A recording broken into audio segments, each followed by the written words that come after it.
अस्सलाम वालेकुम। उम्मीद है आप सब ठीक होगे।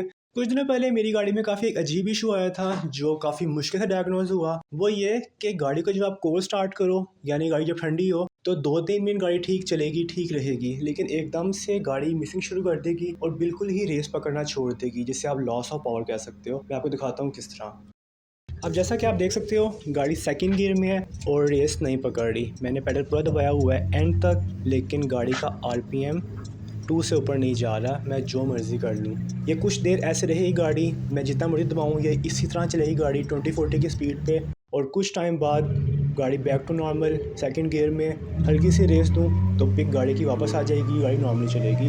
ये 2-3 मिनट रहेगा और तब होगा जब गाड़ी कोल्ड हो, ठंडी हो।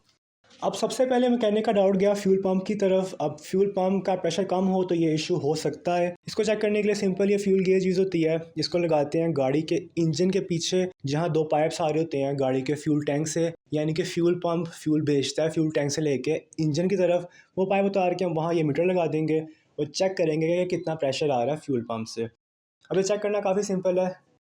सिंपली इस पाइप को रिमूव करना है और इसकी जगह लगा देना है अपना ये डिवाइस जो चेक करेगा फ्यूल प्रेशर, और सिंपली गाड़ी का स्विच ऑन कर देना है।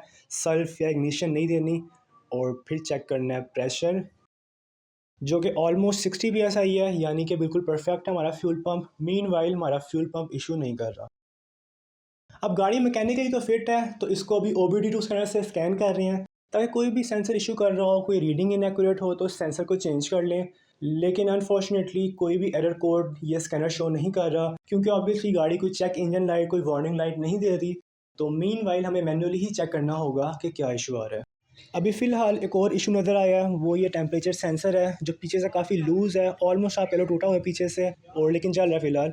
और इसकी तारें भी हल्की सी छिली हुई हैं, हो सकता है ये इशू कर रहा हो। और साथ ही साथ इसका EGR वॉल्व भी काफ़ी टाइम से साफ़ नहीं हुआ, तो ये भी साफ़ कर रहे हैं। पॉसिबली ये भी इशू कर सकता है। पुराना टेम्परेचर सेंसर इसका उतर चुका है। ये रहा इसका पुराना सेंसर जो कि काफ़ी जैम हो गया हुआ था, काफ़ी मुश्किल से खुला है, और ऊपर से ये लूज़ भी हो गया हुआ है, मतलब कि ये मूव कर रहा है। और ये रहा इसका नया टेम्परेचर सेंसर, काबली है, जेन्युइन है, ब्रांड न्यू नहीं है।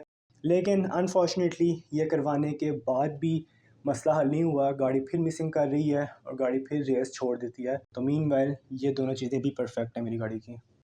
अब लास्टली शक जा रहा है मैप सेंसर की तरफ। इसकी ग्रिप उतार के चेक कर रहे हैं कि गाड़ी शायद आरपीएम फ्लक्चुएट ना करे, तो इसकी ग्रिप उतार के भी टेस्ट कर ली है कोल्ड स्टार्ट पे, लेकिन गाड़ी फिर भी मिसिंग कर रही है। इशू अपनी जगह पे ही है, यानी कि मैप सेंसर का भी इशू नहीं है और मैप सेंसर मेरी गाड़ी का परफेक्ट है।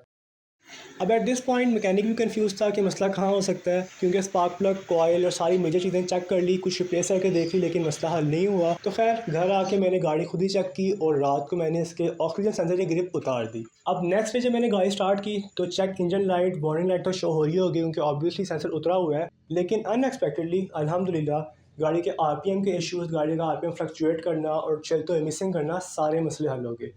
अब ये ऑक्सीजन सेंसर मैंने ब्रांड न्यू लिया था दराज से तकरीबन 2-2.5 साल पहले। इसकी मैंने वीडियो भी बनाई थी, आपको ऊपर शो हो जाएगी। यानी कि 2-2.5 साल बाद इसने मसला करना शुरू कर दिया है। अब पहले इसको साफ़ कर लेते हैं एसिड से, ब्रेक ऑयल से, क्या पता साफ़ होने के बाद ये ठीक हो जाए। और साफ़ होने के बाद भी मसला भाई का वही है, यानी कि ख़राब हो चुका है, कोई तार टूटी होगी, कोई शॉर्ट सर्किट या वट मीनवाइल रिपेयर नहीं हो सकता। अब लोकल मार्केट से काबली जेन्युइन यूज़ लेने के बजाय मैंने ब्रांड न्यू दोबारा वहीं से ऑर्डर कर लिया जहाँ से मैंने लास्ट टाइम मंगवाया था। तकरीबन 9 डेज़ में मेरे पास पहुँच गया ये। इसकी लिंक मैं डिस्क्रिप्शन में शेयर कर दूँगा मैंने कहाँ से मंगवाया था। अब चक्कर ये था कि प्राइस में कोई फ़र्क नहीं है, जो मुझे यूज़ मिल रहा है लोकल मार्केट से उसकी प्राइस और इसकी प्राइस ऑलमोस्ट सेम है। अब जो यूज़ मिल रहा है मुझे नहीं पता कितना यूज़ हुआ है, उसकी वारंटी भी सच नहीं होगी, 5-6 दिन की एट मैक्स वारंटी मिल जाएगी मुझे। ऑन द अदर हैंड ये ब्रांड न्यू है और वारंटी इसकी कम से कम 14 डेज़ 1 मंथ की होगी, और मेरे केस में 2-2.5-3 साल चल गया है and that's more than enough. तो मैंने ये वाला मंगवा लिया, आप देख सकते हो ब्रांड न्यू है। और ये लगवाने के बाद अब गाड़ी चेक करते हैं। Moment of truth,